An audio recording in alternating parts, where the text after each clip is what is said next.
সাদুল্লাপুর সরকারি কলেজে এবারের 2025-26 শিক্ষাবর্ষে এইচএসসি ভর্তিকে ঘিরে দেখা গেল এক ব্যতিক্রমী চিত্র।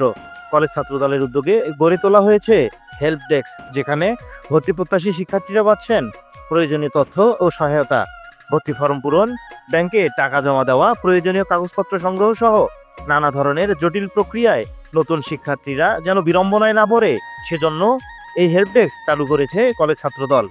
সাদুল্লাপুর সরকারি কলেজ ছাত্রদলের সাধারণ সম্পাদক কামরুজ্জামান পল্লবের নেতৃত্বে ছাত্রদলের একদল কর্মী প্রতিদিনই হেল্প ডেস্ক থেকে সহযোগিতা করে যাচ্ছেন ভর্তি হতে আসা শিক্ষার্থীদের। কামরুজ্জামান পল্লব দাবি করেন, কলেজের সকল ফি পরিশোধের ক্ষেত্রে অনলাইন মোবাইল ব্যাংকিং সেবা চালু করলে শিক্ষার্থীদের জন্য ভোগান্তি অনেক কমবে।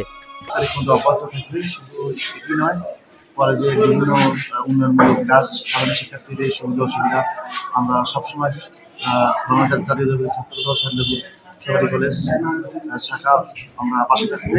এবং এটার একটি সমস্যা আছে, আমাদের কলেজ থেকে ব্যাংকে যেতে প্রায় 1 কিলোমিটার দূরে আমাদের। আমি চাইবো গেটওয়ে সিস্টেম চালু হয়, কারণ সরকারি প্রতিষ্ঠানে বেসরকারি প্রতিষ্ঠানে চালু আছে। অনেক নবীন শিক্ষার্থী এবং তাদের অভিভাবকরা এই উদ্যোগকে স্বাগত জানিয়েছেন। তাদের মতে, ভর্তি প্রক্রিয়ায় যেখানে জটিলতা ছিল, সেখানে ছাত্রদলের সহায়তায় কাজগুলো হয়ে উঠেছে সহজ ও সময় সাশ্রয়ী।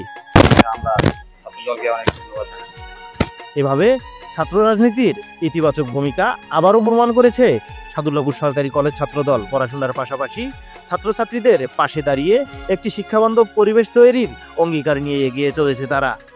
Anwarul Islam, news hour ৭১।